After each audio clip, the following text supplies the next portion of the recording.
Hello and welcome to Rejected Religion Spotlight. I'm Stephanie Shea, and my very special guests today are Kathryn Ian Gentzke and Joshua Gentzke from the artistic initiative known as LUX INTERNA. Welcome to you both. Thank you. Thank you. Thank you so much. It's a pleasure to have you here today. I had the absolute delight to attend a salon that you held at the Embassy of the Free Mind earlier this year. And it was a bit experimental, I believe, on your part, because you were trying to combine your, not only the musical and artistic work that you do together along with your band, with the other musicians, but also the professional and the academic and scholarly work that you are both also engaged in. And I just thoroughly enjoyed myself. And I thought to myself, I need to have you on. I need to have you on as guest, because this is just wonderful work that you do and absolutely fabulous. And I just wanted to share it with people. So thank you for being here to talk about this. Awesome. Maybe before we get into the new album that you released called New Wilderness Gospel, maybe we could start with you talking a little bit about Lux Interna, the initiative, how this came about, and the reasons why you thought, let's do this thing. Talk a little bit more about that, and we'll get a little bit acquainted with you, and then we can get into the more specifics of the new release. Absolutely. Okay. Well, we're going way back.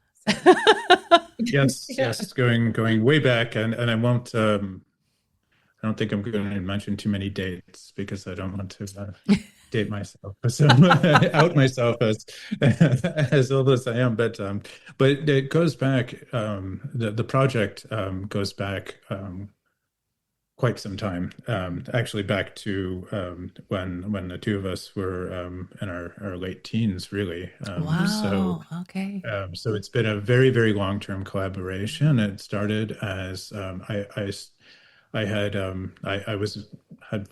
been in various music projects since I was 15, and at one point the main project I was in broke up, and so I spent about a year trying to wrap my head around a new direction, and I started LUX INTERNA and as a solo project, and at the time it was a really radical shift for me, because I had kind of switched from the world of much more aggressive music to working with acoustic guitars and things like that, and so I started the project, and Kathryn quickly became a very well, not that I wanted to, actually. was sucked into the mission. I was coaxed into singing. I had never sang before, and Really? I was deeply embarrassed to sing. So he had written a song that he had wanted me to sing, and he set me up with the microphone and everything, the recording stuff, and I made him leave the house. In fact, I made him leave the block. I was like, just go as far away as possible. And that was the first time I sang. And then he listened to it, and he apparently liked it, because he invited me to join the band. And so that, that was the beginning. That was actually a song called Flowers Under Glass. That's on our first EP. That's Truth, Beauty, and All Their Severity. And so when the two of us were in undergrad, we studied in Europe together. And at that time, we went to Hungary. And at that time, we just sent our demo out to a few labels that we respected. And a label called Eisenlicht actually signed us, and that was our first 10-inch, and they were in Dresden, Germany. And so we released the EP and then 3 full-length records with Eisenlicht, and then we did a compilation with Project Records, and then we went over to Pesante Urfolk, which is like a really boutique, like Northern California label run by actually our drummer, Adam Collins Torella. And then we moved over to Prophecy, which is our current label for New Wilderness Gospel. But this is the first time the project has really made a shift, I think. Multimedia elements and sort of more kind of art collective-esque elements had always been lurking in the background of the project, and kind of slowly gaining sort of velocity throughout the years. But this is the first time that we've really committed to a project that was, very intentionally and very fully multimedia, and tried to kind of synthesize all of these interconnected, but somewhat disparate engagements that we both had. And as collaborators, as artistic collaborators, like our whole lives, like we've always had our musical project as Lux Interna, and then there's my work as a visual artist, and then there's Joshua's work as a writer and a scholar. And so with New Wilderness Gospel, we really wanted just to dissolve the boundaries between these different silos and really bring them together. So that's how that all came to be. And I should mention, of course, that we have been the only, stable members of the projects that have kind of been throughout the history of the project. But we obviously have collaborated with quite a few people, really wonderful people. And one of the things that I really love about Lux Interna is that we don't really work with studio musicians per se.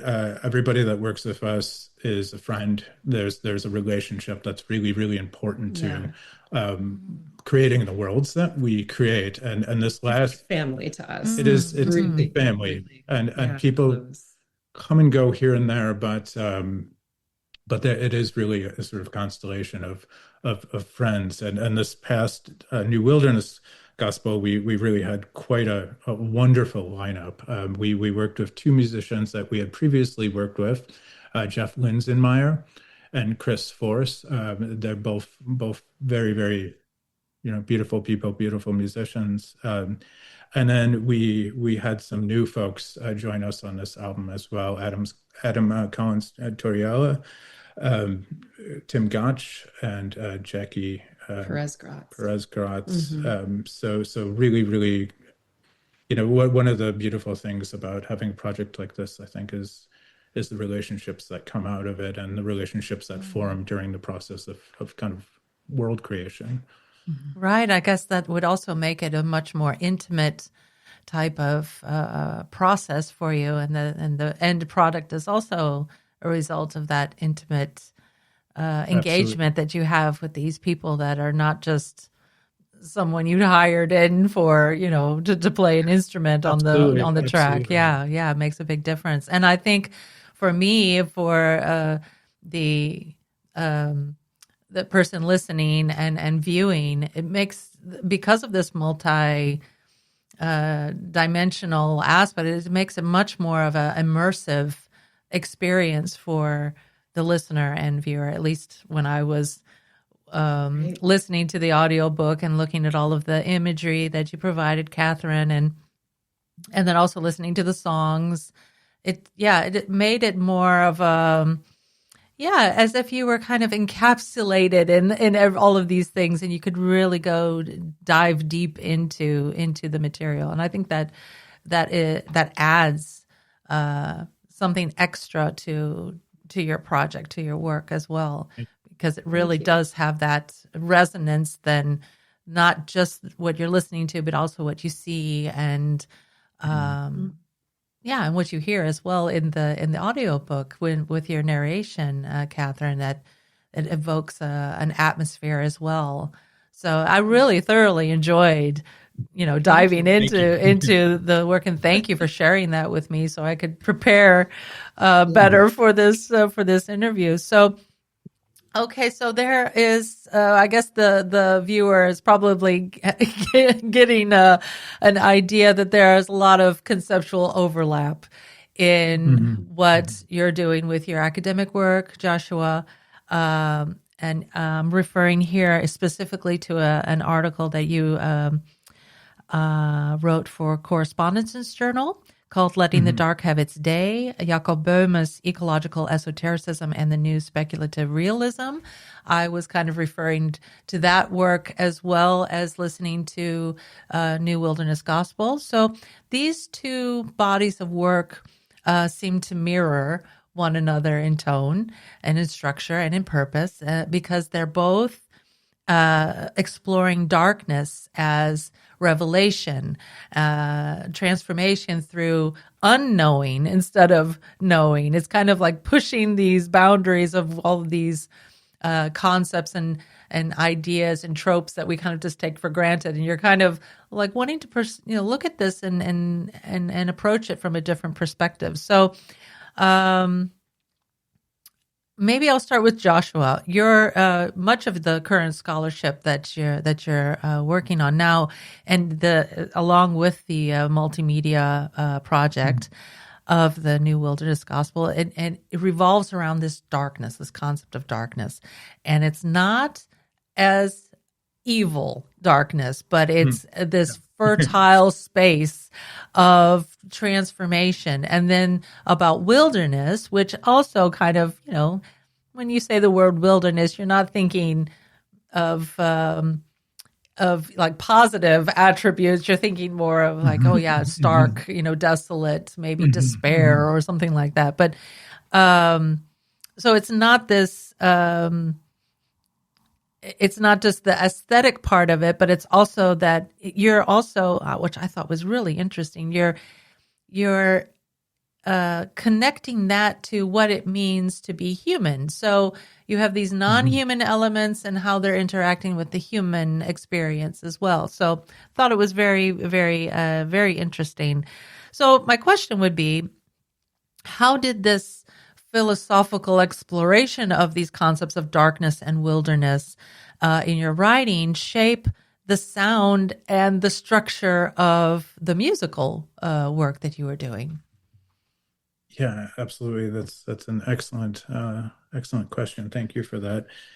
I guess one of the key, I don't want to say ideas behind, but maybe experiences that led to the creation of New Wilderness Gospel was a feeling, being attentive to the moments in which the exterior and the interior, these kind of binary categories, no longer serve to make sense of one's experience of life. There's this feeling of the dissolution of the boundaries between the exterior and the interior, or even we might say the realm of the human, the circumference of the human, and the the other than human, or the nature, or whatever the other is.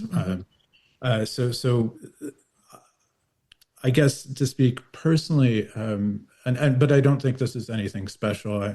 In a sense, I'm not talking necessarily about limit experiences or some sort of mystical undoing of the egoic self necessarily, but simply these experiences that we have that I think it's always dangerous to say we, but that I think many of us have had, and through conversation with many people, I've had that intuition confirmed, is the idea that we are sort of moving through this kind of empty container space as clearly defined and bounded objects, so it's like kind of analogous to like a pen, moving in Euclidean space or being held in my hand or something like this, where there's clear boundaries between these things. It doesn't necessarily describe the way in which reality presents itself to us. And I think when we are attentive to those moments of definitionless, of kind of letting ourselves go. I think here of a term I very much like it that comes out of German medieval mysticism, Gelassenheit, which we don't quite have a nice, handy, off-the-shelf English word for, but something like releasement. When we kind of release the sense of separateness, we experience a certain kind of darkness, in a sense, an ungroundedness. And this experience, I think darkness and wilderness are terms that I've used, however imperfect they are, to try to speak about this experience, which is and the tricky thing about speaking about this experience is that it's sort of beyond linguistic systems, so it's ineffable, and um, Exactly. um, This and makes it so hard to talk about it. it does, and this Yeah. is kind of a conundrum, I think, Yeah. of most mystical writing or esoteric writing, as Mm. well as poetry, is to try to find terms to point to something without conceptually confining it or defining it and becoming using words or language as a kind of a caging system. So roughly, and again, without trying to define what I mean by darkness and wilderness too much, because that kind of defeats the purpose, they roughly correspond in a sense to darkness. To me, is sort of the interior experience of ungroundedness, of this kind of merging and blurring and blending. And wilderness, to me, is the experience of the world as presenting itself as that. So on the one hand, we have darkness being obviously indexed primarily to a natural phenomenon, but I kind of wanted to sort of constellate around that term, spiritual meanings of darkness, epistemological meanings of darkness, as you said, like a sort of sense of unknowing, a paradoxical wisdom that comes with having no wisdom, or a knowing that comes with unknowing, with not defining, not using knowing as its sort of defense mechanism against the world, and all of these things, and wilderness as a space in a sense that creates, and the relationship that creates between the self and world, that merging. So these were experiences that, rather than concepts, I mean, of course, I work with this stuff conceptually, but the genealogy of the project goes way back to my dissertation research. And I won't tell too long a story about this, but I think it's germane to the overall narrative to an extent. Is I was working on Jakob Boehme, the 17th century mystic, you could call him lots of things, but a cobbler who purported to have received a series of visions and went on to write some really, really difficult and brilliant, in my opinion, works that really, really pissed off the institutional religious powers around him, and so on and so forth, as mystics often do. But I was working on this, and I was working in archives, and I was, at the time, I was actually in Wrocław in Poland, and in this brilliant kind of East or ex-Soviet building with and that had no real categorization system of computerization, so it was really difficult to find manuscripts. But I was working on these manuscripts, and I was really in this world. And one of the things that struck me with Boehme was that I had to do the work of a good academic, and there's so much value in that, and I'm so glad that that's a lens. It's a wonderful lens, but I also felt like sometimes it was like pinning butterflies against a wall, in the sense that Boehme's there's these sort of image concepts, the way he expresses himself, and they're very fragile, and they're hard to pin down. And as an academic, you have to do that, and that makes sense. But I needed another outlet to engage with this. And so I started writing these strange little vignettes, just that were kind of coming to me, like weird little scenarios with kind of characters that were arising from spending too much time alone in a dark archive by myself, with dead people, speaking to dead people. And I mean, historiography is necromancy in some extent. So you have this community of dead people.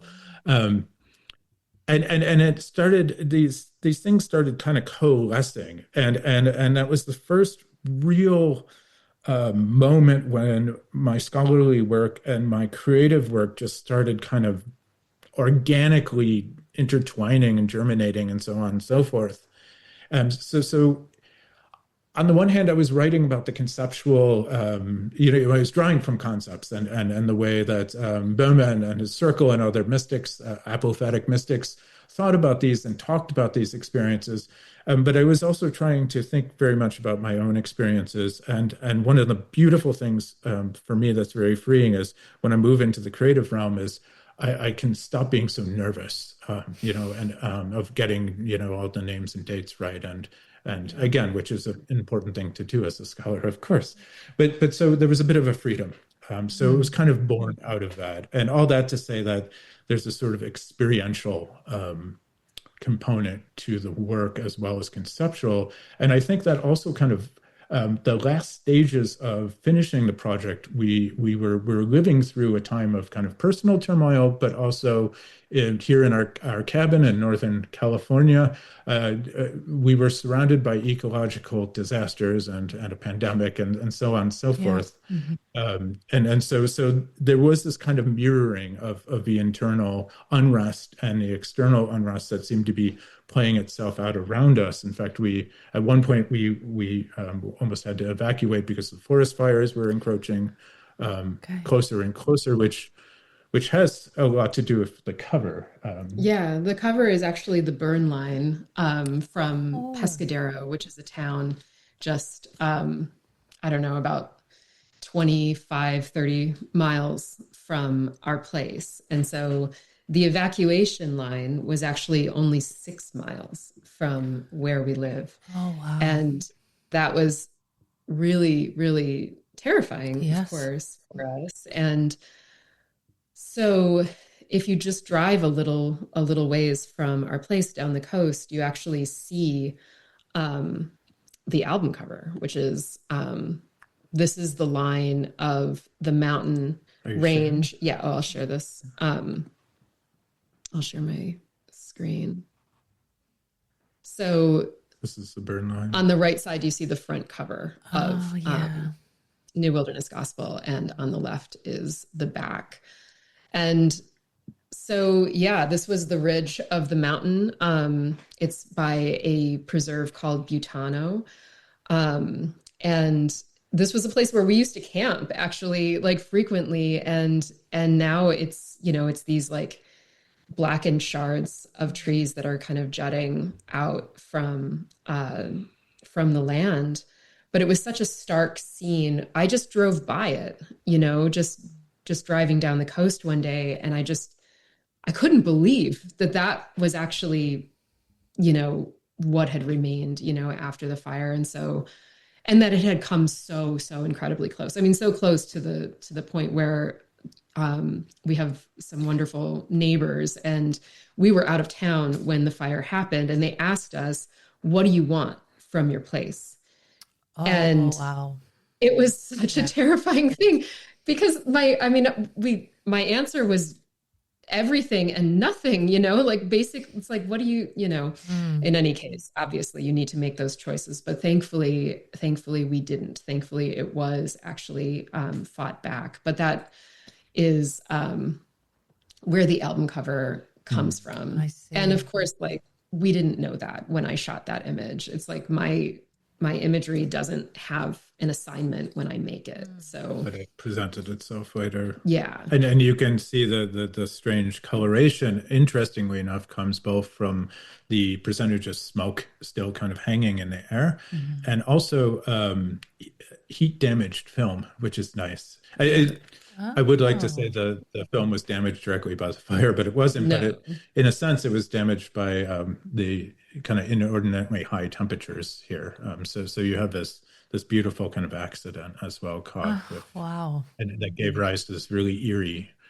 coloring. Yeah, well, it's cross-processed slide film as well. So it's a film that would normally be produced 35 millimeter slides, but cross-processed means that it was processed as if it were just straight up 35 millimeter negative film. And so that can have it can have like a really strange effect on the coloration as well. And then I actually remediated the images as Polaroids too. So there's a lot of translation going on in my imagery.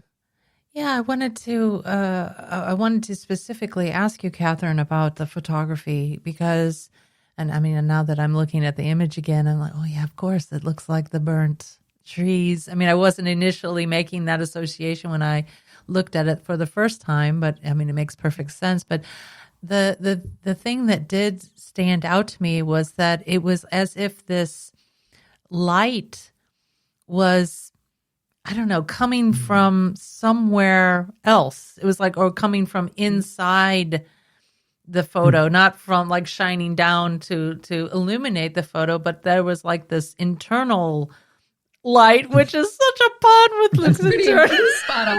Which is on brand, you know. I mean, I know it's just so. I didn't mean it as a pun, but it's just so appropriate.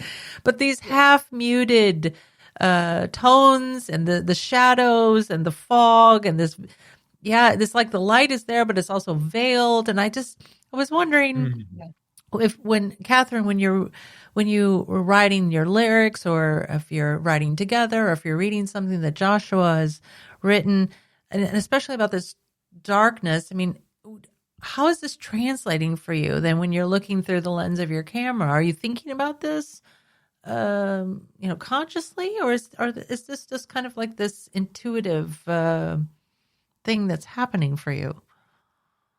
Well, I would say that my shooting is different from how the imagery like ended up in New Wilderness Gospel. So my approach to shooting is one thing, but then we had an approach to like the multimedia approach to New Wilderness Gospel. We describe as deconstructed cinema. And so by that, we mean like when you have, for example, like a documentary film, you have essentially 3 different tracks of media that are assembled into a film. So you have, of course, the visual track, which is what you're looking at, your A-roll, your B-roll, all of that. Then you have your sound, of course, so that you can follow the storyline. And then you have your text track, which is often like what you see like below someone's head when they're speaking to you, or like, that kind of thing. You have some text in there. For us, when we were approaching like the multimedia dimensions of this work, we decided that deconstructed cinema, so having the sound, the visual, and the text on separate tracks, was actually the way to go, so that the viewer and the listener and the reader has the ability to assemble the experience for themselves. And so when it comes to like my photographic approach, it's very much deconstructed cinema as well, because we're looking at single images, so Polaroids or 35 millimeters, as imagined film stills. So essentially, there is no film of New Wilderness Gospel, although there is one experimental film, but that's another story. But essentially, you're looking at what could be a film still, but the darkness is the lacunae that we've left in the film. So there's a lot of space in between. And essentially, we're allowing the viewers to get glimpses of the narrative, and then also the agency to imagine what's happening in between those glimpses. So it's this like generative or participatory darkness where they're allowed to then enter like in between. And so actually, if we take a look here, this is the Polaroid sequence associated with the first track on the album, Dark Fire Revelator. And the images are certainly associated with the song, of course, they're associated with the lyrics, but we don't look at them as illustrative. We're not like trying to tell the story through these images. We look at the images in a sense as icons. So meditation plays a role in my creative process and my shooting practice, and we can talk about that later. But in any case, these images they serve as almost like focal points. So meditational focal points where we hope that they essentially coax the listener / viewer / reader to imagine and co-create the world of New Wilderness Gospel with us. And so they're purposely fragmentary, they're Which is the role of darkness. Yes, absolutely. So I hope that it makes perfect sense. And I didn't tell you this beforehand. I was making like free association notes as I was listening to the tracks, listening to the album, listening to the audiobook, and I was picking out words as well, just like things that you would say, Kathryn, in the audiobook, like certain words and then I would like free associate with that. What is that making me think of? So I had pages of just like this random stuff. Amazing. A generative darkness. And a participatory darkness, as you said, which puts so nicely. So then after I did that throughout the whole album, then I went back and I looked at all of that and I was like, what is coming out of this? What is coming out of this darkness and this depth that it's not clear to me. It's all just like this, like, planting the seed in the dark, deep earth, what's going to come out of that? What bursts forth through the earth, and what do I see here? That was kind of so funny enough that was kind of the process that I went through to try to create a list of talking points for you for the interview, because I thought, well, it has to have some kind of association. And that's the thing I love about art and I love about music, is that you don't have to have the language then. It's just this, it's this feeling or this, experience that, touches something in you that it might not be the same thing for us in a sense of how we would use a word to articulate it, but the feeling is probably very, very close. We might not use the same words for it, but it's still in that space of imagination, in that imaginal space, in that liminal space, or however you want to call it. I mean, I'm even having a little bit of trouble finding the words for it, but it's in that dark creative space that it's coming out of. So I just think this is great. That's amazing. That's amazing. I mean, and liminality, I think, is a great word. I think that there was a focus of trying to use, for instance, you asked about how these ideas translated into sound and the structure of the album. And for instance, I used all modal tunings on the parts that I played on banjo and some on bass and guitar, mostly guitar, though electric and acoustic guitars. Modal tunings they sort of evoke a liminal tonal field, and for those of us who aren't music nerds, liminal tunings, sorry, not tonings, but they do evoke tonal fields. Liminal tunings are older tunings that are, we might say, you find them in Appalachian music, but you also find them in West African music and things like this, and they're not technically tempered tunings. But on how that plays out on the guitar is that you have these kind of an ability to have a lot of chordal voicings that lack a third note, which means that they're neither defined as minor nor major. And it gives it a certain sound. And there's also a lot of capacity for drone notes to play and to kind of ring and to overlap and sort of blur and blend with each other.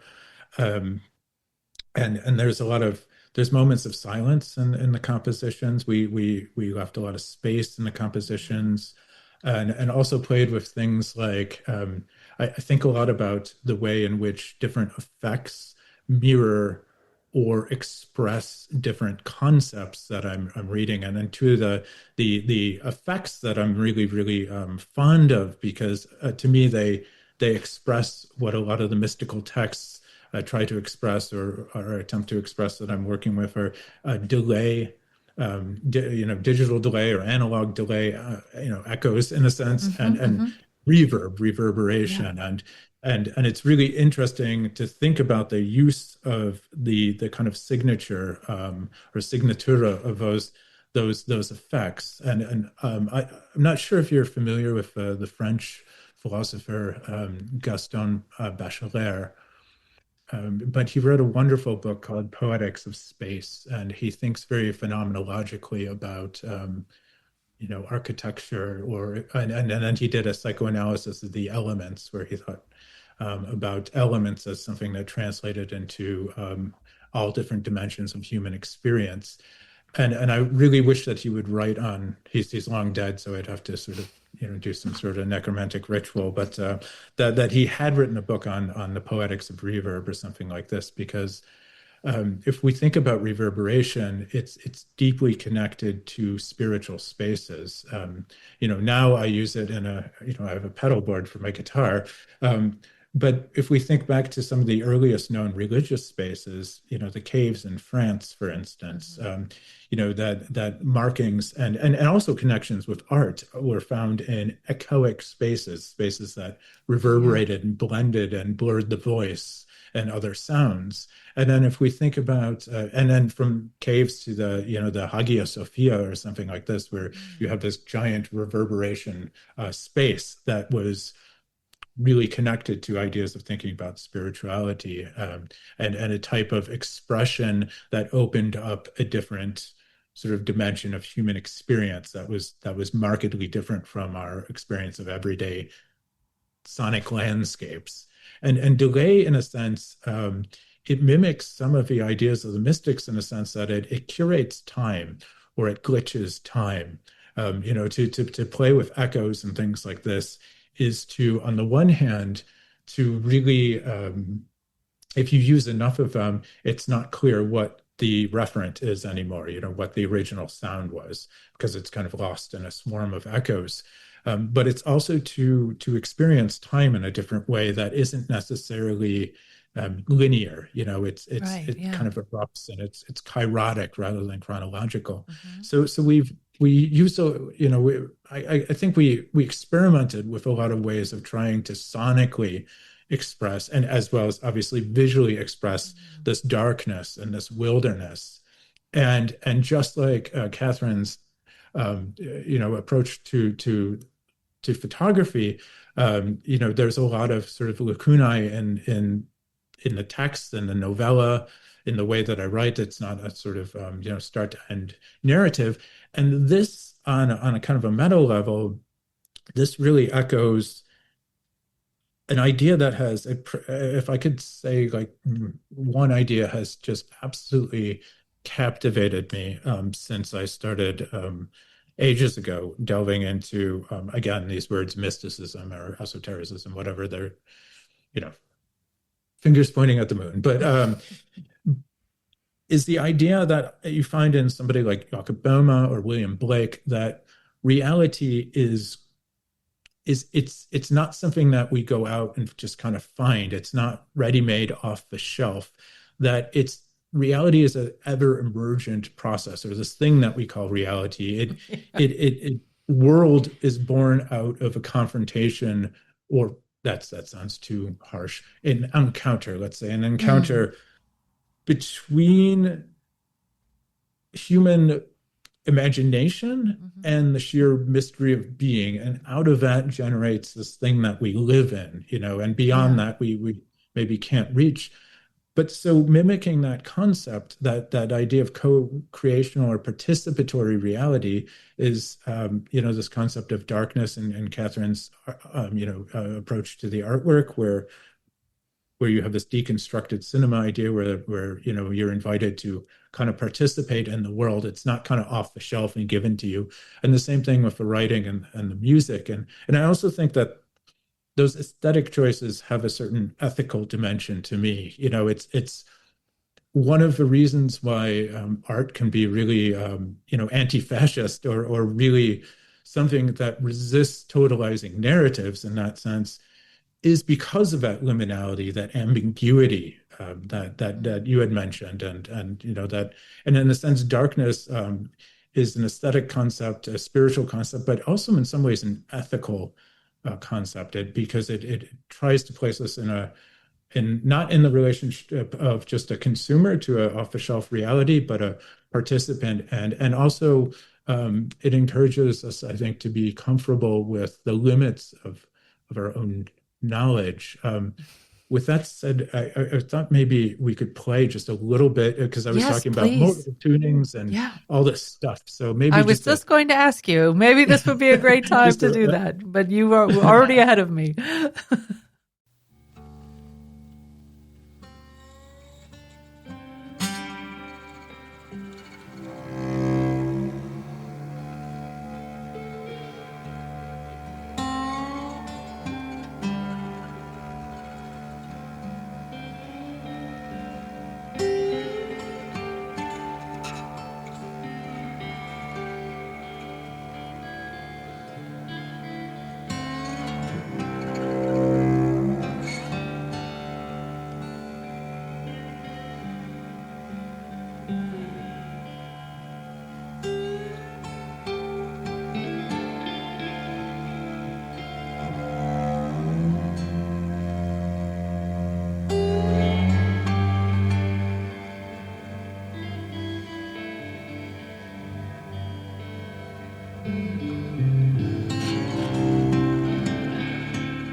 Fabulous.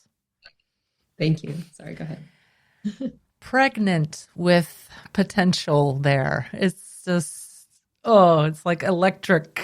Yeah, it's not started yet, but you feel it's like the hairs stand up on your arm. It's like you just know something's going to happen. It's something is coming. Yes, something is coming. Yeah, exactly. Yeah, I love this. I love this track. Yeah. Thank you. That's an example. This is a very contemplative beginning to a track that later progresses and uses some noise and things like that, and some spoken word and some sung vocals, and coalesces into a sort of more traditionally musical ending. But that's a good example, I think, of the use of modal tunings and also this kind of really, the sort of slide between notes that the cello is also doing. That's some beautiful cello work there from our collaborator, Jackie. But it really kind of opens up, I think, a liminal space and a space that is kind of multi-layered, and as you said, is maybe sets the scene for something to happen, but it doesn't dictate in the same way that a song, pop songs and pop songs are wonderful things, but that they're kind of mini vacations, and you consume them and you're carried along, to verse, bridge, chorus, and you're kind of along for the ride. Whereas this is more spatial music in a sense. It's asking you to kind of, enter into the space, make of it what you will. It's not really trying to carry you in a sense. And the other and the last thing that I wanted to say was I think the use of time on the album mirrors a lot of mystical approaches to time, and there's an attempt to move away from chronological time, the time of the clock or the time of every day, into what we might call kairotic time, if the idea of kairos, the moment of decision, or sometimes thought of as kind of vertical time. And I just wanted to play one more snippet of a piece called Into Night. And this is at the heart of the album. It's kind of the oceanic heart of the album. And it's kind of, it's a moment, it's a song that has a sort of mini initiatory pattern encoded in it. But I wanted to play a point in the song, and I'll just play a minute of it in this sort of initiatory arc in the song. We tried to capture a moment where the normal time consciousness of the character was intersected by a sort of instant, a verticality, and there's a moment of dissolution. And this is one of these really beautiful moments. I was talking about the relationships behind the musicians and this album, and this was a moment that just really happened live. We captured it live. We didn't really know where we were going. There's a bit of improvisation in it, and it really to me, it worked. This is the kairotic moment in a sense. Okay. So that's... Yeah.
Yes, I can feel that. That is very clear as you have explained that ahead of time. No, but these types of moments where there's like this catharsis happening, there's like this transformation. These when you're able to transmit that experience in music, I think music is so beautifully capable of doing that. I mean, there's so many examples that just pops into my mind about, moments in a film that you're watching that the score is just really, I mean, you don't have to say anything. It's just the music is conveying that experience of the character in the film. And I just find that, music is so beautifully equipped to be able to communicate that. And I think that this example is one of those. You can just tell that this character that something is happening that is, mind altering, mind bending, or just completely, maybe even shattering something. Yes. So that there's just something that's completely obliterated, and then something else comes out of that. There's some kind of transformation that comes out of that. Yeah. All of these types of words that you try to to use to becoming explain ungrounded. that. Yes, exactly. And becoming an experience of the ungrund. Yes, and that's that actually leads very well into my next question that I wanted to ask about Jakob Böhme. I mean, his for people who might not understand what ungrund means, we're going to be talking about that a little bit more. This apophatic type of experience. For theology, the apophatic is this concept of trying to describe what the divine is not. Another word for it is negative theology. So it's like you're always using the negatives of what this is not and trying to explain this unexplainable thing, because there are no words for this. So in your work, Joshua, you are drawing upon this concept of the ungrund. And this is like this creative abyss, or whatever, however you want to put it into words. It's this nothing, this nothing that births out all of these things. So I think that what we were just listening to could be an example of that. And I was hoping that maybe you could also talk about your own ideas about how is this, how are we hearing this in the work? Yeah, absolutely. That's an excellent question. Ungrund it's one of the central concepts of Jakob Böhme's work. It's also very, very difficult to talk about in the sense that by slippage there, I just said central concepts. And I think that right away points to this, I get into this tangle, because ungrund is we could refer to it kind of as a concept in a sense, but that's a sort of removed way to talk about it. He means ungrund to it's a sort of image concept that marks off or attempts to kind of keep a space open from interpretation. So sort of asemiotic non-signifier or something like the anti-concept in a way. And so in a sense, it's this limit, but it's a really, as you said, a creative abyss. I really like that. It's a limit, but it's also a generative limit. And I think that the easiest way into it is to just look at the German word for a moment. And Grund in Boehme's German, it can mean something like reason, like the reason for something, the origin of something. It can simply mean the ground. And we kind of have this a bit of this in English when we say, on what grounds are you, getting divorced or something? That's a terrible example. But, we have this, or, feeling grounded or something like that. And the und is privative, the privative prefix, easy for me to say. So ungrund is a state, an experience of that which is beyond Grund as reason, beyond Grund as origin. So it's something prior to origin. The origin doesn't really apply to it because it is, in a sense, an origin.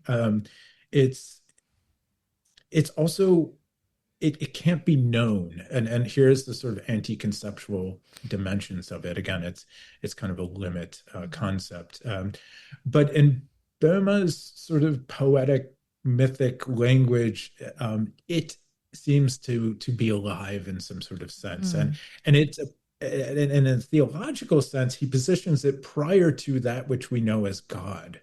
So it's the darkness behind God, and which psychoanalysts could do a lot with that, because it's sort of God's pre-shadow or something like that, the unconscious maybe. And Boehme actually does use the term unbewusst, which is really interesting. Obviously, he passed in 1624, so a little early, but forerunner. He was the forerunner. Yeah. But it's this thing that we can't, we experience at some level, but it's almost a non-experience because it's experience in which the experiencer and the thing being experienced can no longer be differentiated. It's a groundlessness. And when I say it's both a limit and an origin or generative or creative, I like this, creative in an ontological sense, it's because Boehme understands and I think he's spot on with this. I think this is a sort of a beautiful phenomenological way to think about creativity, is that creativity erupts between the human imagination and the absolute limits of our knowledge, of our abilities, of our mortality, our finitude. However one wants to think about finitude, one can think about finitude in a chronological sense. I'm going to die, so I am not immortal. I am shot through with death. I'm finite, and in that sense. But one could also think about finitude in a lot of different ways, in the ways that Heidegger talks about it, or in the ways that the medieval mystics talked about it, which meant that we're bounded to some extent as humans. We're not, at least in this particular iteration of the world, we're not godlike in that sense. So this encounter between the imagination, which for Boehme is the almost the little seed of unboundedness that each of us carries, because we can become other than we are via the imagination. And so we are in a constant process of generating world while world generates us. We're in this kind of dialectical exchange. So that's this kind of, the imagination is God, or as, almost akin to what William Blake thought about the imagination as Jesus, in a sense of that capacity for moving beyond finitude, or for imagining and giving birth to worlds that are otherwise within us. But it meets this this darkness again, this darkness, or falls into this wilderness of Ungrund. But out of this, reality is generated. And for me, Ungrund ontologizes the idea of mystery. It says that mystery is not just, the world isn't just mysterious because we just don't know everything yet. It's inherently, in some sort of way, mysterious because there's always a shadowed dimension. There's always a dark side, not a negative side, but a hidden side. There's things conceal themselves, and we are always dealing with that kind of epistemological finitude. And in that sense, though, he thinks that there's a saying often attributed to Socrates, but it's a gloss or something that was said, or something that was attributed to him saying, and I'm forgetting the verse right now, but that wisdom is the beginning of wisdom, but no, wisdom is the beginning. That was very tautological. That's a Zen Koan. That's a Zen Koan. Yes. Wow, mind blowing. Wonder is the beginning of wisdom. There we go. I guess one could make a Heideggerian argument for wisdom is the beginning of wisdom, the trees or something like this. But wonder is the beginning of wisdom. But for Boehme, wonder also imparts its own wisdom. So there's a sort of there's an encounter with mystery that is not simply mystifying in the sense that it puts us in a stupor and we say, I don't know, it is what it is, or something like this. But it's an experience that actually unveils the world to us in a certain dimensions. It communicates to us, and this is Ungrund. And I think that working as an artist, or as I think in all different dimensions of, I think as an artist mostly that this comes to the fore for me, but that art arises out of a space of confrontation with finitude, with human imperfection, with the limits of knowledge, and a striving against that and that friction. And this is to me why AI can write a catchy song or produce a catchy song, but I don't ever think it will. And I'll put my money on this. I don't think it could ever write a song that's deeply moving, because I think it is too perfect in a sense. It doesn't wrestle with finitude. And so to me, art emerges out of Ungrund. For Boehme, all reality emerges out of Ungrund, which I think in a sense is probably correct as well. But I'll stop at just saying that I think creativity, I think of some of the most moving songs to me, and it's from one perspective, the flaws in them that I think of a song that always comes to mind when I think about this is a song by the British band Joy Division, one of my favorites, and a song called Atmosphere. I should have queued it up. We could have played a little bit of it, but the vocal is really flat on it, and it's really struggling. It's trying to, Ian Curtis is trying to kind of croon in this almost Frank Sinatra-esque way, and he's real off key and really flat, and it just imparts this beautiful, eerie, like imperfect perfection or perfect imperfection to the piece, and that to me is Ungrund seated into the piece in a sense. Yeah. I know it. I can hear it in my head. I know what you're talking about, and it's it is that. It is that. It is the flawed attempt to express something, and that makes it beautiful and not ugly. Because you said it's flat. It's he's like it just doesn't fit with the rest of the music. But on paper, it would sound like a terrible song. But I can pretty much guarantee if a wonderful vocalist covered it and they just had a perfect range, I don't think it would raise the hairs on my arm and make me, even thinking about it right now, I'm just kind of. It's like emotional. Yeah, emotional. Yeah, it's emotional. Yes. Yes, it's the flawed.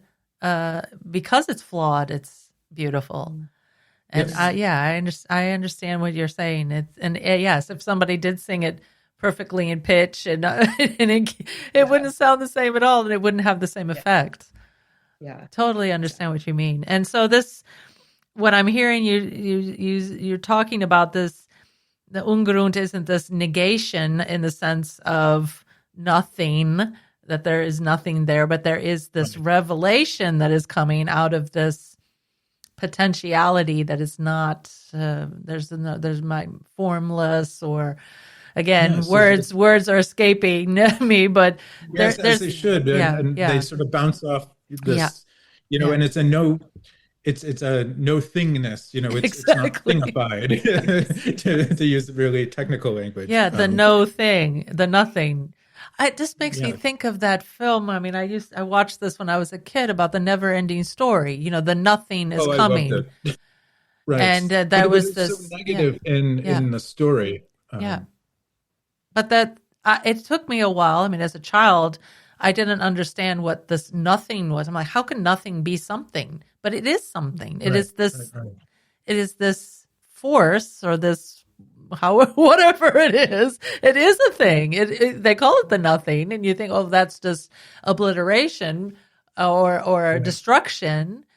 But it is something in itself, and there's this potentiality there, so that we're shifting the way that we're looking at this. Not that it is this destructive force, but that it is this creative and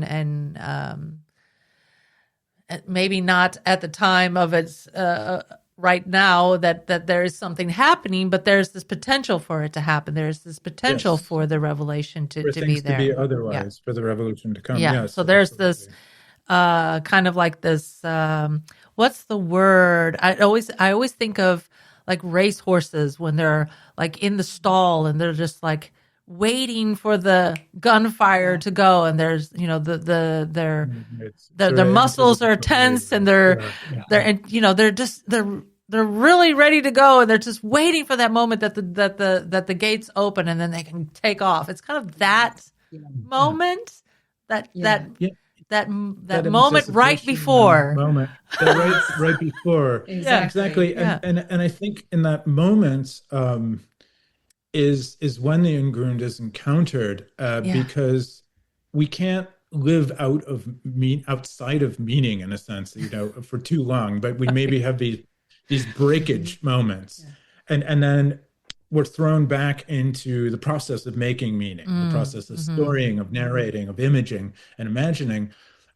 But there's that breakage, and in that breakage moment, Ungrund, we usually kind of flinch from that. But if Boehme would say, kind of stay with that moment long enough so that the potential for something new can emerge, and then as to go with your analogy, then the race begins, right? And the race, the horse is let out, and meaning making begins again. But maybe there's that moment. There's the really interesting essay written by a very, very problematic philosopher, Martin Heidegger, but called, in English, translates to What is Metaphysics? And he talks about hovering in anxiety, that anxiety is a sort of gift, this kind of dread when we're kind of held out into nothing. And for that moment is when meaning recedes, the kind of habitual meaning that we are so caught up in that we take the world for granted. We act as though things just are, off the shelf, ready, given. And a crack happens, something happens, and we're held out, not in terror or fear, but in this kind of feeling where meaning withdraws. And in that moment, we are groundless, but this is secretly entwined with human creativity, because creativity is the chance for something to emerge that is new, that is outside of the horizons of that have been kind of ossified around us. I think what we're talking about here might be what, and you tell me, in your article about letting the dark have its day, you mention Wendell Berry writing, quote, "To know the dark, go dark." I think that's what we're getting at here with this discussion about this. And you have to enter into that unknowing spot And Yes. there's all these associations that are just bouncing around in my brain right now, but it's like, it usually has to do with like creativity or some type of performance or some type of expression, whether it be a dancer waiting in the wings. And I have a background in dance, and I've had this experience myself, and I've heard many dancers say, I'm standing in the wings, I'm waiting for my music, my cue, and then I completely forget everything. And I have this fear, this panic, and then it's too late because there's your cue. You don't have time to think about it. You just go. Yeah. And then the body knows because you practiced. You practiced. You did it. You hear the music. Your body feels it. You don't have to think anymore. You just know. And I think that's maybe what this means. I don't know. You tell me. Yeah. What do you think? Definitely have had that experience with performing where you feel like, oh God, and then you just jump and you go. Yes. And the beautiful thing, honestly, with like, thinking about like darkness and like in like collaboration, I think like when you're on stage, it's like you can't look at, you generally are not able to like make eye contact with like your collaborators, but you all know and you feel everything, and it's like there's this like wave of energy between you and this current and this trust. I think there's this like immense trust.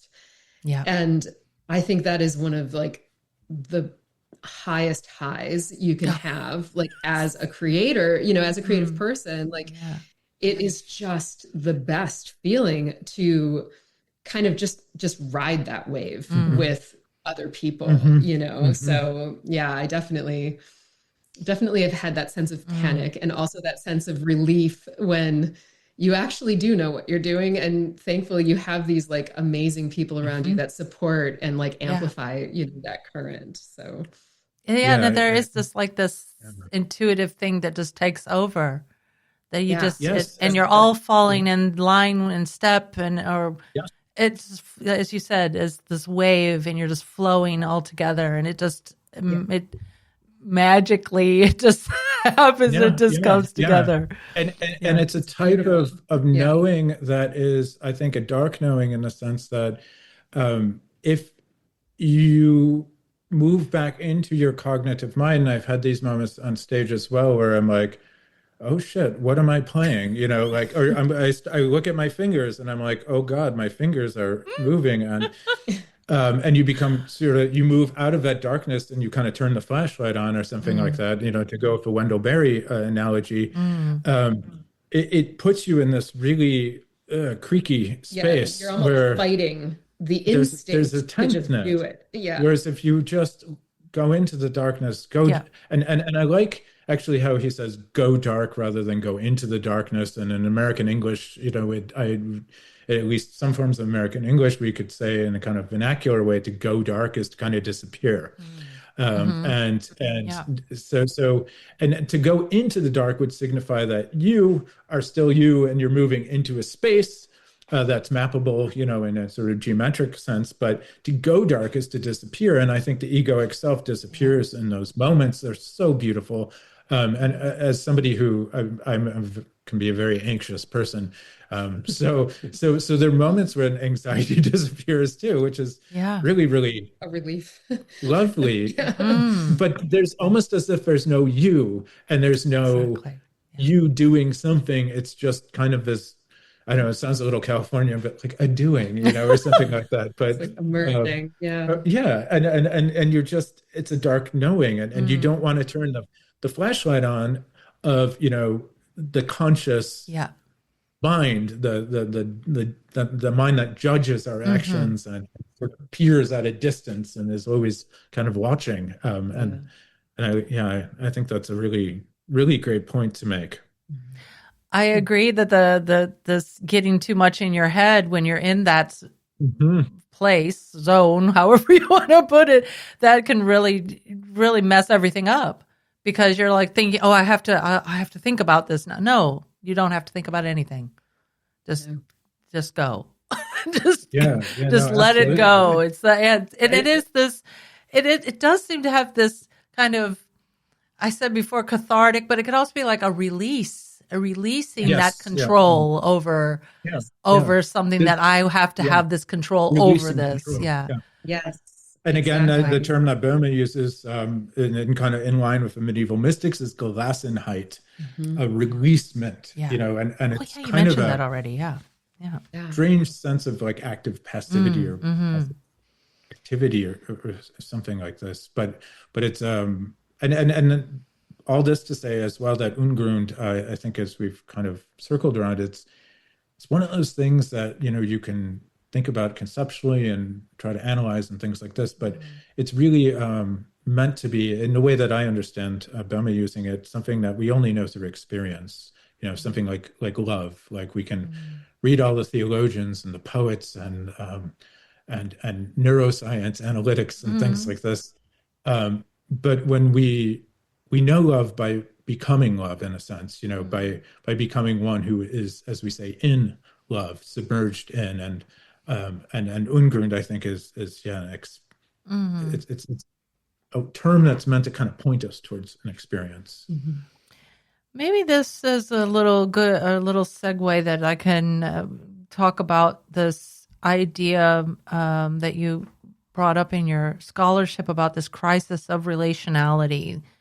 And I mean, we talked a little bit before about this kind of this disconnect that we humans have with the other than human or non-human world around us, and how we're relating to not just each other, but to our environment and to the space around us, and to the other inhabitants that, that aren't human. So maybe if both of you might want to share something about how you're approaching this with this album, this attempt to repair that rupture between these they're not the same types of worlds, but we all share the same space, and how we do that through the listening and through the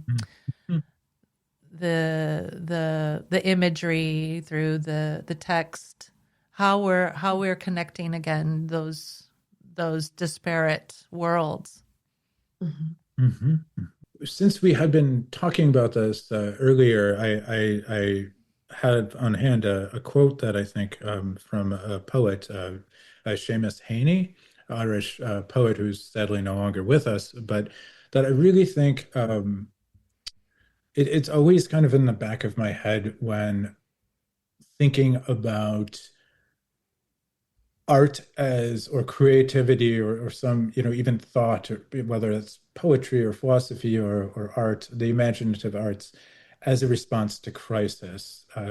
Because this is something that's really I've struggled with sort of in my own, internal with my own internal debates with myself is, there's a crisis, something like the ecological crisis, or there's, in the U.S. right now, there's this no longer creeping fascism, but we're really being plunged into some pretty nasty stuff.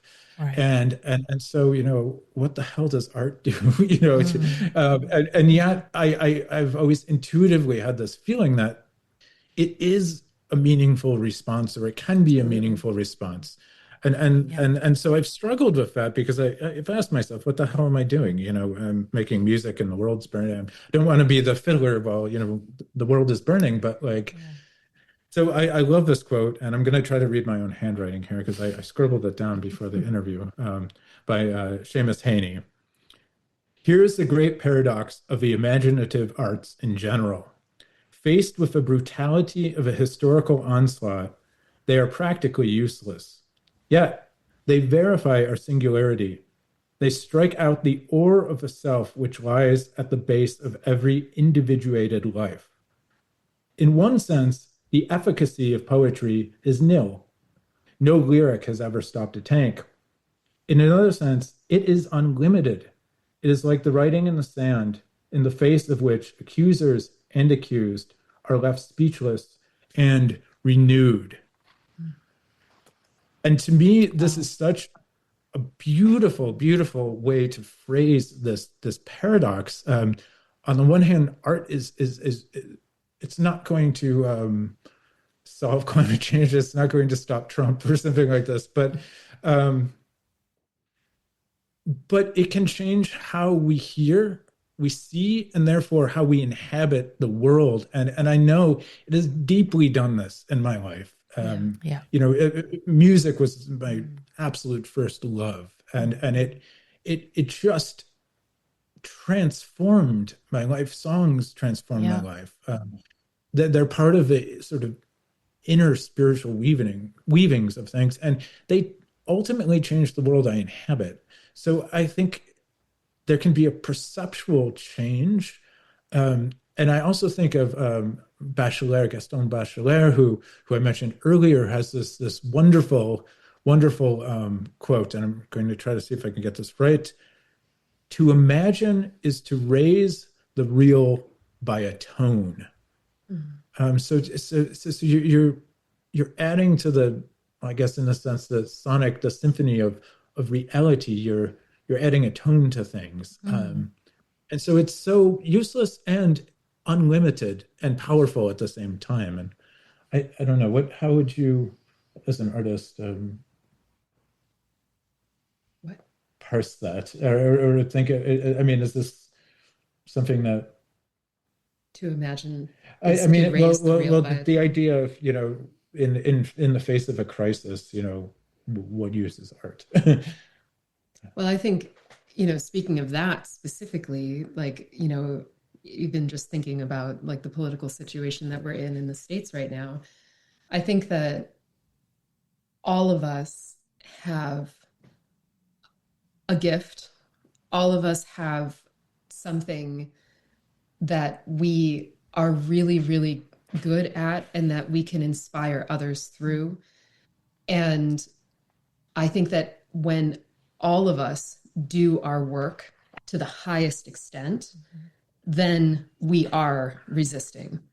And that has a lot of, you know, different applications, you know, outside of my work as, you know, my work as an artist. I work with young creative people on a lot of creative writing, you know, and so I'm working with young writers on their imagined worlds. We create novels actually together. And so, you know, you may think that has absolutely nothing to do with, you know, resisting this like totally political disaster that we're in right now.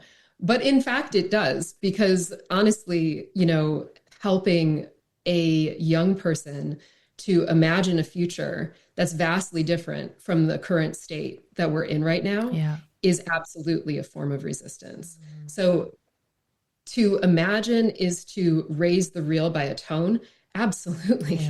Because if we stay at this level, we're in trouble, you know? So we have to raise the real by a tone. And so, the imagination is absolutely, it's a key tool in this fight. It's not the only tool, but it's absolutely pivotal. Yeah. And I think in terms of like the ecological dimensions, as a response to the eco crisis, which again is such a kind of a sprawling thing, as Timothy Morton has talked about, it's one of the problems.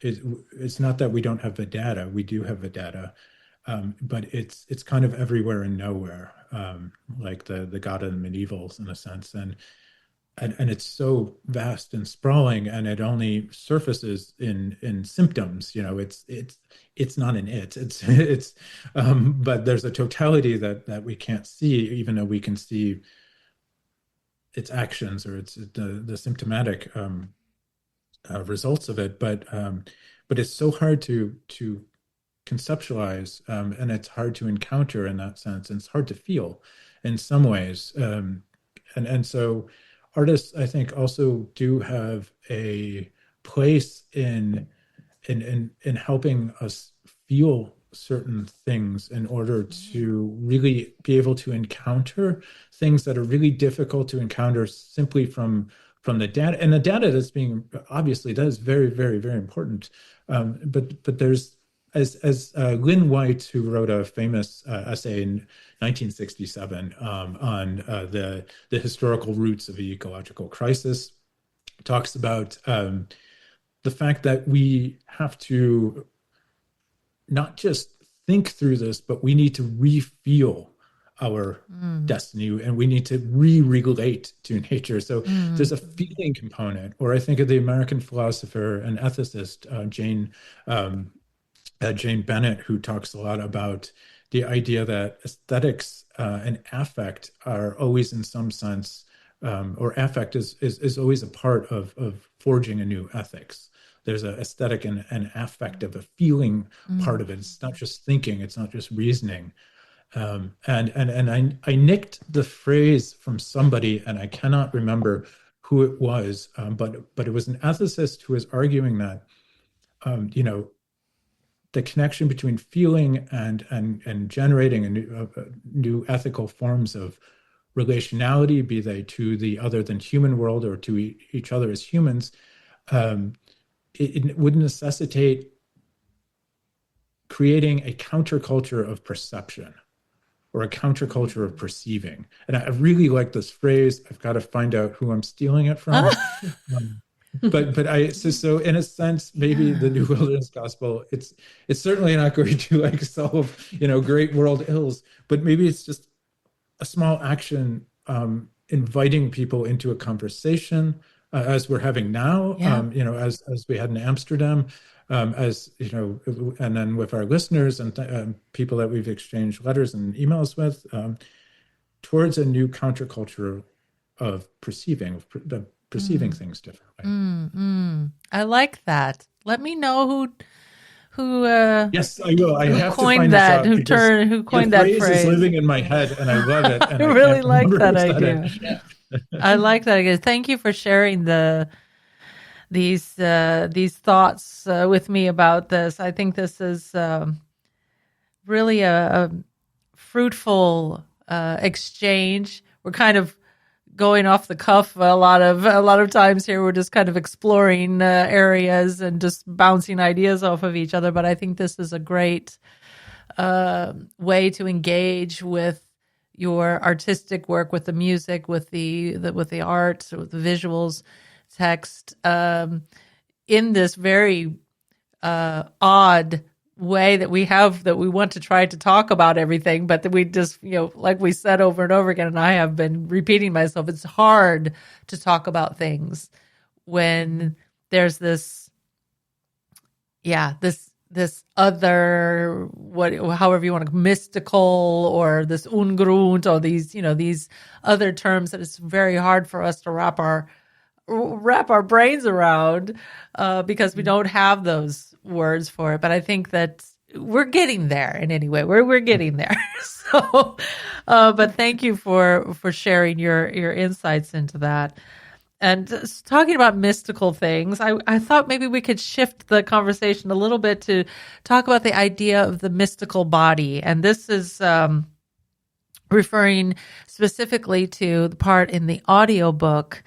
There are some tracks that you're presenting the story of this couple that meets this old man, and there is, of course, throughout this audiobook as well, there's this idea about transformation through flesh, or through pain, or through new skin, or all these ideas are being presented in the audiobook. And Boehme writes about inner flesh and the rebirth body.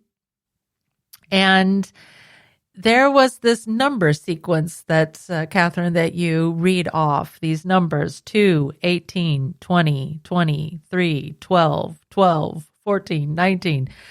Listening, and I'm thinking to myself, this cannot be arbitrary there, because this work is packed with so much symbolic imagery and the mystical side of everything. So I started thinking. So again, I'm writing everything down, and I'm like, okay, so I added all the numbers up. Okay, so I got 120, And then using gematria, you want to break it down to its essence. So 1 + 2 + 0. Okay, so we got 3. And then I'm like, wait.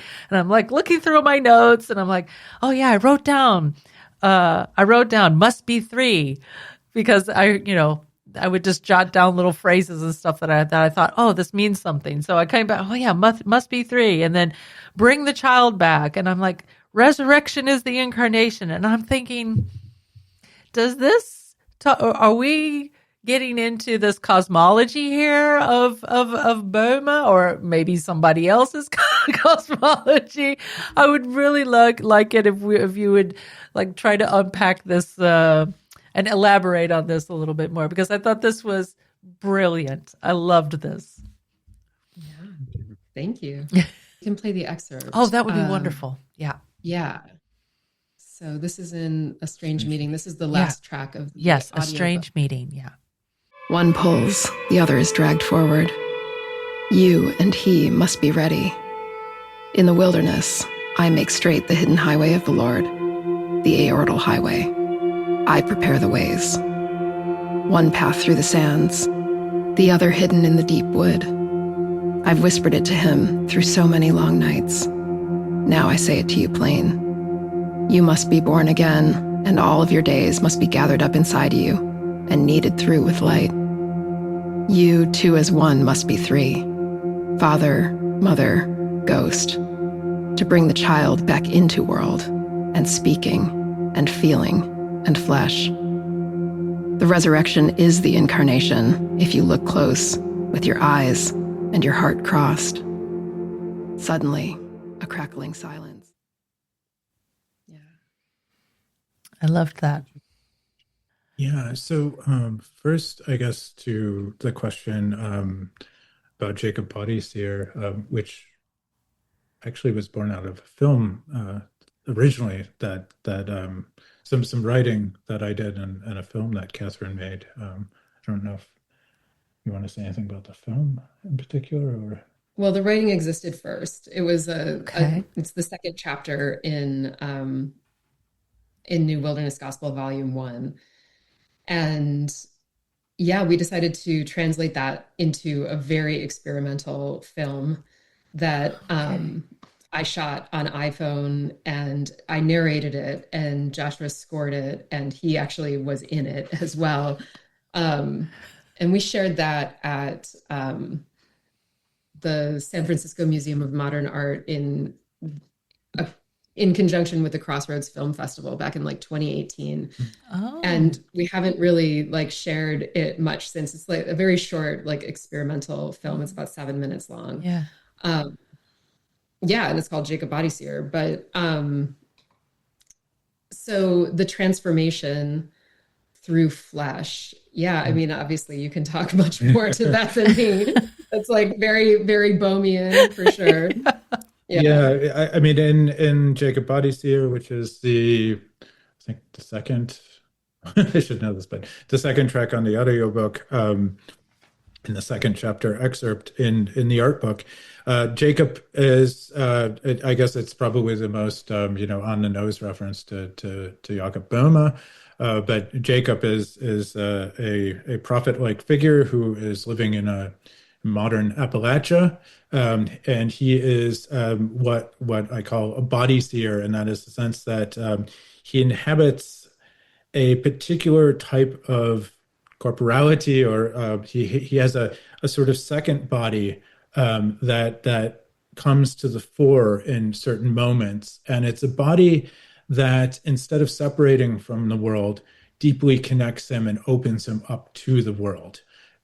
So it's our skin is ambiguous in the sense that, we are a touching in a sense that our skin separates us from the world. It protects us to an extent, but we sense the world through it. But for Jacob, he has a particular type of kind of second body or spiritual corporality that opens him to the world in a way that he is the personification of empathy, really, but empathy really to the point of empathos, of pathos, of suffering. Mm-hmm. So he's a figure whose very existence is a continuous crucifixion.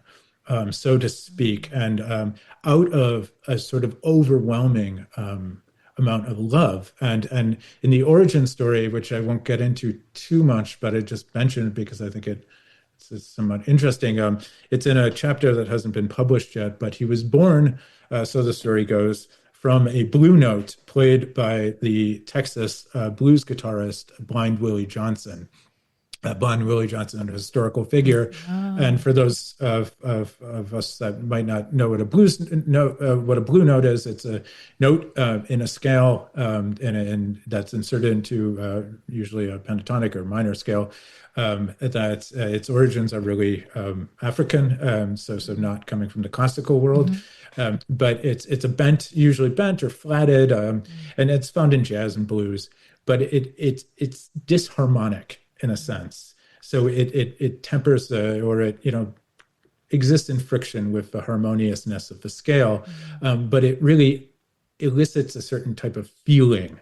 So the story goes is that he's born out of this blue note that is played at such a beautiful, heartbreaking note that it pierces to the center of the cosmos, and Jacob sort of tumbles back and forward through time, and we follow him in his incarnation in modern day Appalachia.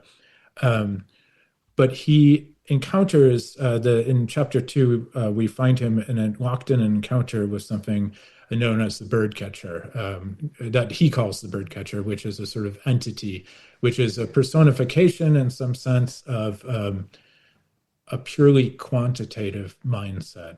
So a cold, calculating logic, a closedness. That is the opposite of Jacob, and it's a very painful encounter.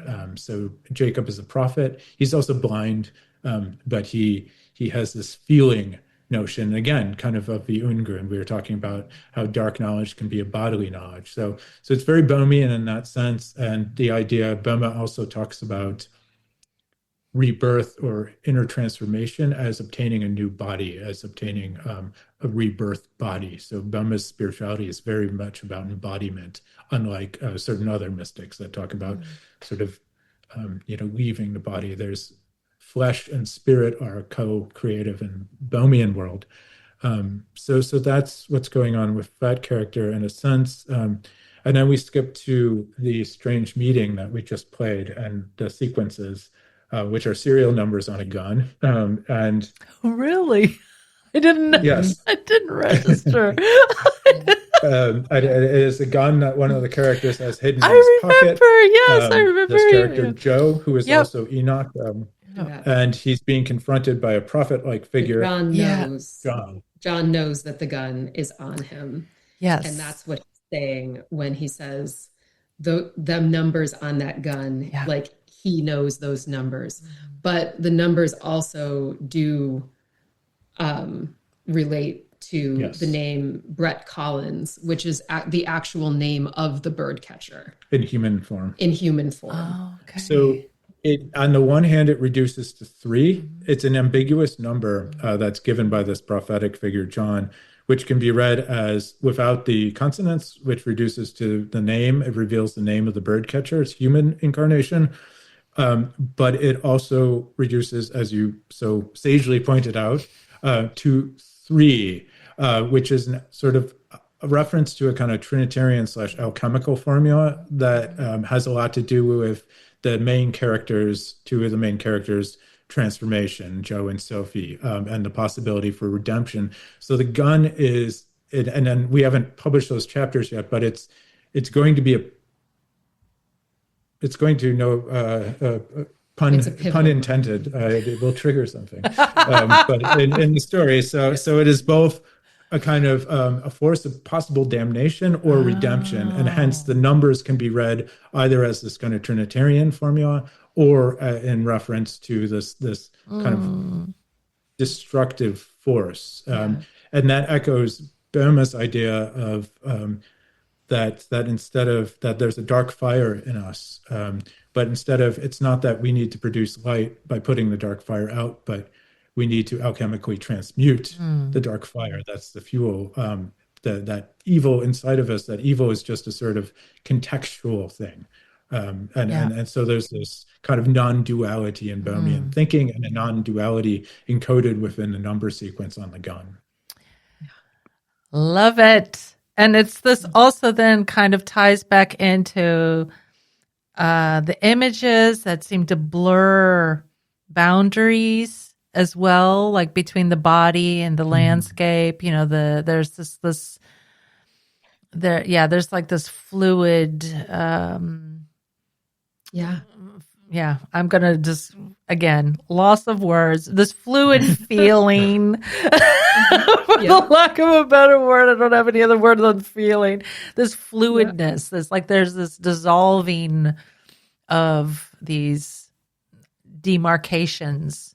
If that makes sense. I don't know if that makes sense, but so the images as well are also speaking to this. The demarcations are fading away or just dissolving or something like that. So I'm finding myself, I feel like I'm just stumbling over my words because I'm not going to find the right word to describe all of these feelings that I have when I listen to the album, listen to the audiobook, and look at all the imagery. I think I'm also looking at the time here. I want to be respectful of your time. I guess maybe I can, consolidate all of this back and let's come back to the darkness.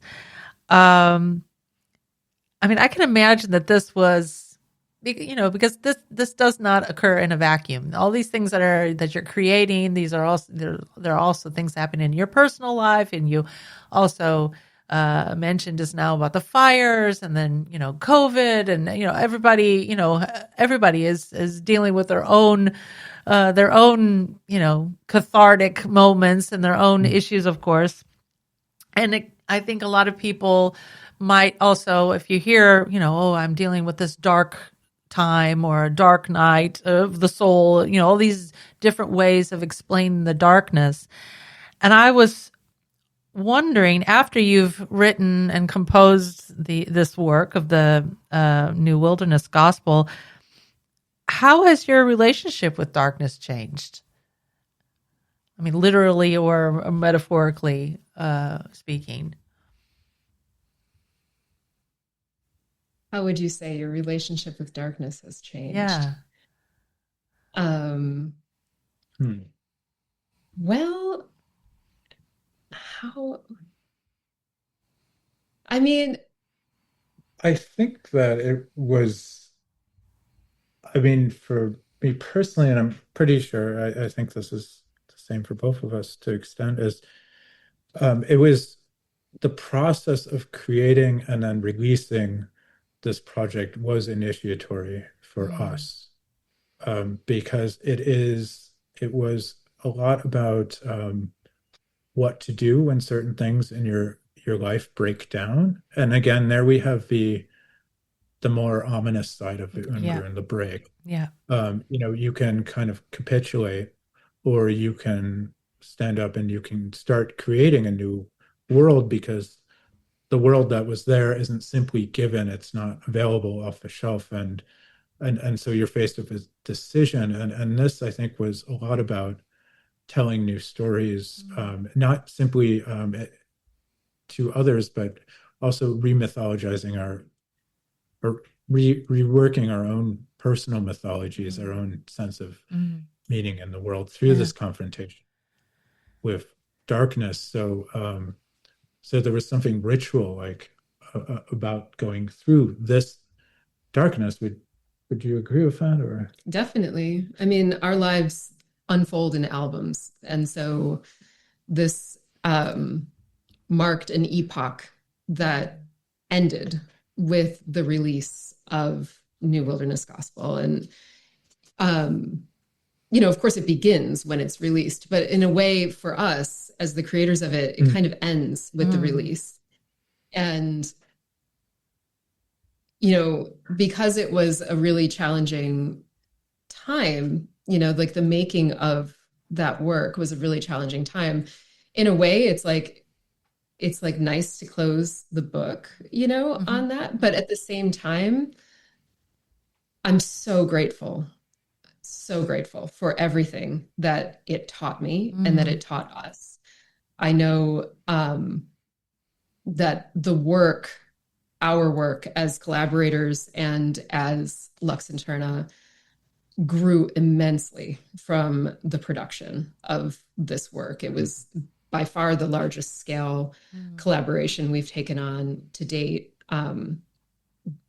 Just so it's clear what it is. The work is a double LP gatefold plus a 72-page art book that includes a fully scored audiobook, which is another full hour of music. So it's 2 hours of music plus 72 pages of visual art plus excerpts from a novella, in addition to the full-length album, which is 59 minutes in length. So it's a magnum opus. It's a giant piece of work. And that's why it took us so long to produce. But it also, it was definitely an initiation.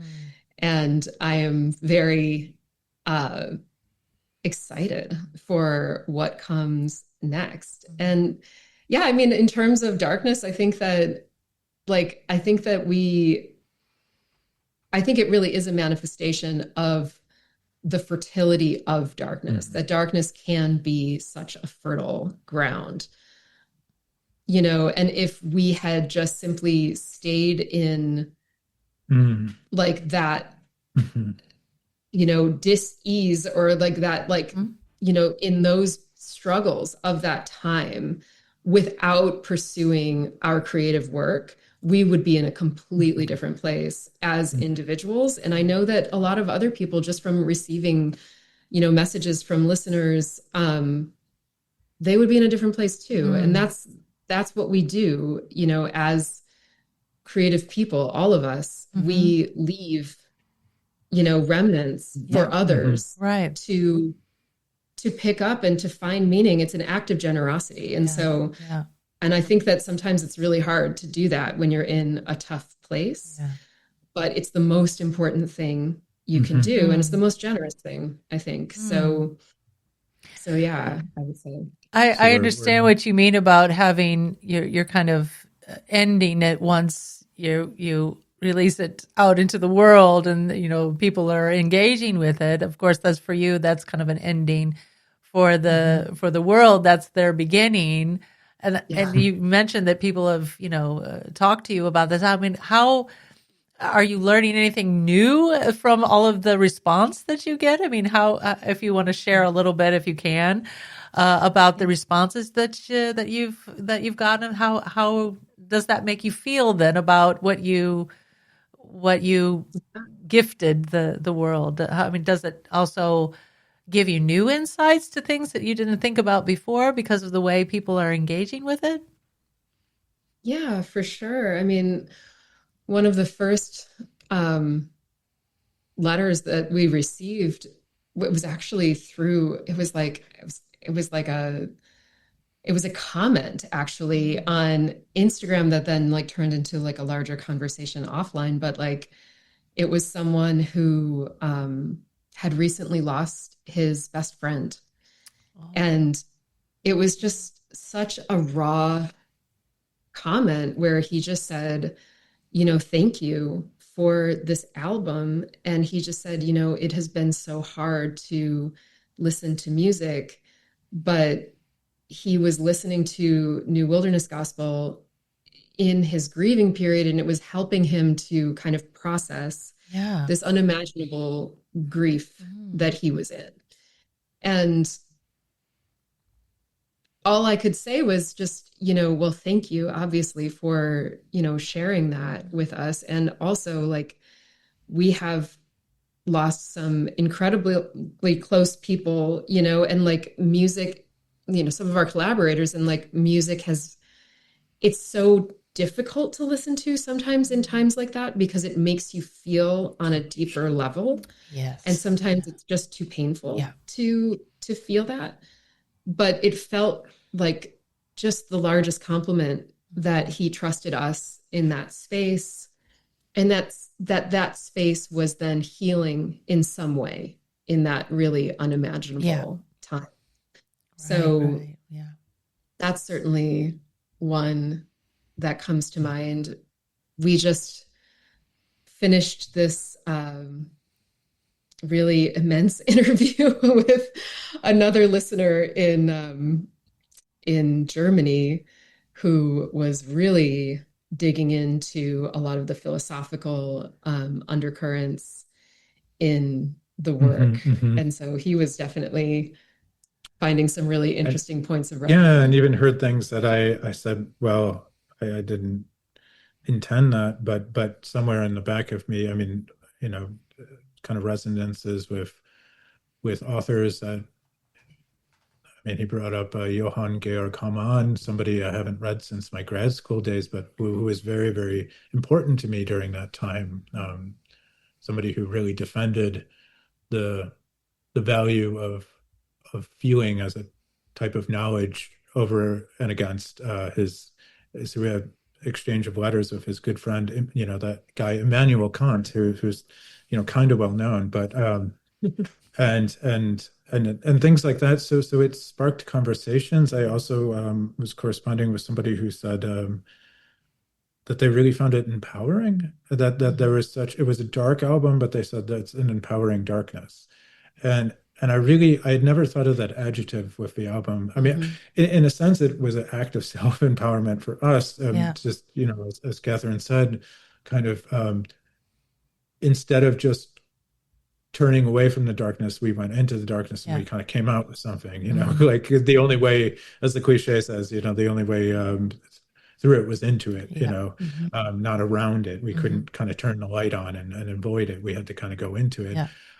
But that was a really, really beautiful comment, and they had said that it was like a friend sitting there beside them, and that really, really was very moving to me because without going into it too much, I grew up in a kind of an isolated situation when I was a young teenager, and in a place where I just really didn't connect with many people, and music would I'd stay up all night listening to a lot of I don't know, Christian Death and Joy Division and The Cure and things like that, and but the songs were really these living entities that were worlds that I could enter, but they were also voices and sort of friends, a community, and then not unlike the community that I found as a scholar, where some of my best friends have been dead since the 1600s, but like it's this community that you enter, and so hearing people talk about the communal dimensions of it, and the conversations that it spurred has been really, really beautiful. And of course, once you release something out into the world, there is an act. We've talked a lot about letting go, and that's an act of letting go, because you have to be cool with the fact that you can't control the narrative. They're gonna, but of course that was kind of baked into the project. We wanted that dimension of participation, co-creation. Well, that's the beauty of art, that it has this extraordinary quality to mean so many different things to so many different people, to the listener and to the observer.